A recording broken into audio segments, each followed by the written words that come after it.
আসসালামু আলাইকুম। আমন্ত্রণ দৈনিক নিউজের প্রতিদিনের সংবাদ আয়োজনে আপনাদের সাথে আছি আমি দিলরুবা খান। অন্তর্বর্তী সরকারের আমলে দ্বিতীয়বারের মতো সচিবালয়ে গেছেন প্রধান উপদেষ্টা ডক্টর মোহাম্মদ ইউনূস। বৃহস্পতিবার সকাল 10টা 25 মিনিটে সচিবালয়ে প্রবেশ করেন তিনি। এদিকে সচিবালয়ের নবনির্মিত ভবনে মন্ত্রিপরিষদ কক্ষে সকাল 10:30টায় উপদেষ্টা পরিষদের বৈঠক শুরু হয়েছে। এ বৈঠকে সভাপতিত্ব করছেন প্রধান উপদেষ্টা। এর আগে গত বছরের 20 নভেম্বর সচিবালয় উপদেষ্টা পরিষদের একটি বৈঠক অনুষ্ঠিত হয়। এটি হচ্ছে সচিবালয় উপদেষ্টা পরিষদের দ্বিতীয় বৈঠক। এদিকে প্রধান উপদেষ্টার সচিবালয়ে প্রবেশ উপলক্ষে সচিবালয় জুড়ে নিরাপত্তা বাড়ানো হয়েছে। একটি গেট বাদে বাকি সবগুলো গেট বন্ধ রয়েছে। জুলাই ঘোষণা ও জাতীয় নির্বাচন আয়োজনের ঘোষণাকে ইতিমধ্যে স্বাগত জানিয়েছে বিএনপি। এর মধ্য দিয়ে দলটি নির্বাচনী সড়কে ওঠার আনুষ্ঠানিক বার্তাও দিয়েছে। তবে জামায়াতে ইসলামী, জাতীয় নাগরিক পার্টি ও ইসলামী আন্দোলন জুলাই ঘোষণাপত্র ও নির্বাচনের সময়সীমা ঘোষণা সংক্রান্ত কিছু বিষয়ে মনক্ষুণ্ণতা প্রকাশ করেছে। তবে এই দল তিনটি নির্বাচনের ঘোষিত সময় নিয়ে আপত্তি করেনি। 5 আগস্টের গণ-অভ্যুত্থান পরবর্তী রাজনৈতিক প্রেক্ষাপটে বিএনপির প্রতিদ্বন্দ্বী হয়ে ওঠা এই তিনটি দল অবাধ ও সুষ্ঠু নির্বাচনের জন্য লেভেল প্লেইং ফিল্ড তৈরিতে জোর দিয়েছে।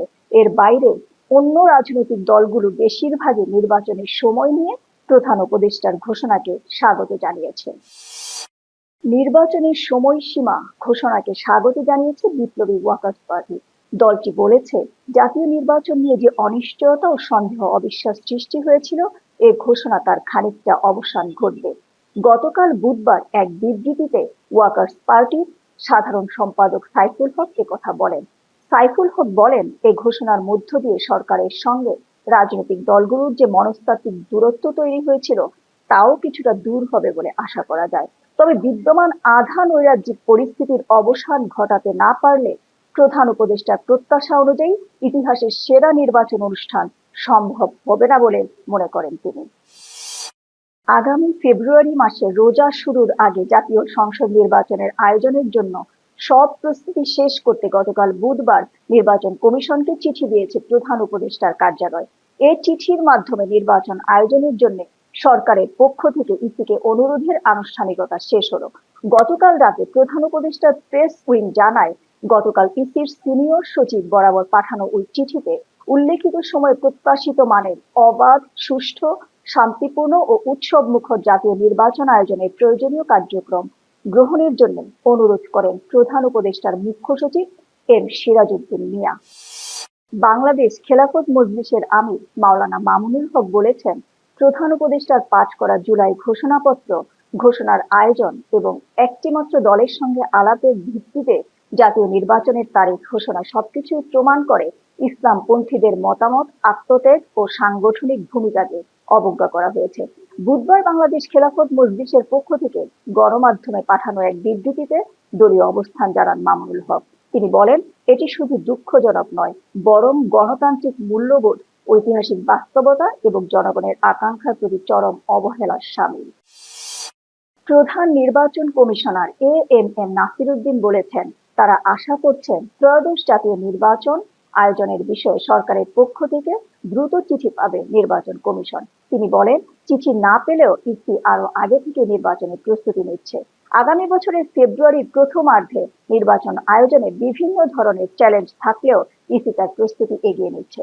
বুধবার দুপুরে নির্বাচন ভবনে নিজ কার্যালয়ে সাংবাদিকদের একথা বলেন সিইসি এএমএম নাসির উদ্দিন। তিনি জানান, যেদিন ভোট গ্রহণ করা হবে তার মাস দুয়েক আগে জাতীয় সংসদ নির্বাচনের তফসিল ঘোষণা করা হবে। অন্তর্বর্তীকালীন সরকার দায়িত্ব নেওয়ার পর গত 1 বছরে সচিব, সিনিয়র সচিব পদের 9 জন সহ সর্বমোট 29 কর্মকর্তাকে বাধ্যতামূলক অবসরে পাঠানো হয়েছে। পাশাপাশি 1549 জন কর্মকর্তাকে পদোন্নতি দেওয়া হয়েছে। গত 1 বছরে জনপ্রশাসন মন্ত্রণালয়ের উল্লেখযোগ্য কার্যক্রম সংক্রান্ত প্রতিবেদনে এ তথ্য জানা গেছে। এবারে আন্তর্জাতিক সংবাদ। মার্কিন প্রেসিডেন্ট হিসেবে ডোনাল্ড ট্রাম্প দ্বিতীয় মেয়াদে ক্ষমতা গ্রহণের পর যুক্তরাষ্ট্রের ঘনিষ্ঠ মিত্ররা তার শুল্কের রোষানল থেকে রেহাই পায়নি। অতিরিক্ত শুল্ক আরোপ, বাণিজ্যিক হুমকি এবং একতরফা নীতি প্রয়োগের ফলে চাপে পড়েছে প্রায় বিশ্বের বেশিরভাগ দেশ। তবে এবার এসব চাপ ও হুমকিকে গুরুত্ব না দিয়ে একজোট হতে পারে বিশ্বের অন্যতম 3 মহাশক্তি রাশিয়া, চীন ও ভারত। মার্কিন বাণিজ্যিক ও কূটনৈতিক হুমকিতে পাত্তা না দিয়ে একসঙ্গে কৌশলগত অবস্থান নিচ্ছে রাশিয়া, চীন ও ভারত, যা বিশ্ব রাজনীতিতে এক নতুন মাত্রা যোগ করতে পারে। যুদ্ধ শেষ করার পদক্ষেপ না নিলে আরো কঠোর নিষেধাজ্ঞার মুখোমুখি হতে পারে রাশিয়া। এমনকি তার সঙ্গে যারা বাণিজ্য করে তাদের বিরুদ্ধেও দ্বিতীয় ধাপে নিষেধাজ্ঞার আরোপ করার হুঁশিয়ারি দিয়েছেন যুক্তরাষ্ট্রের প্রেসিডেন্ট ডোনাল্ড ট্রাম্প। খবর বিবিসি। এছাড়া ট্রাম্প জানিয়েছে যে রাশিয়া ও ইউক্রেনের নেতাদের সঙ্গে সাক্ষাতের ভালো সম্ভাবনা রয়েছে।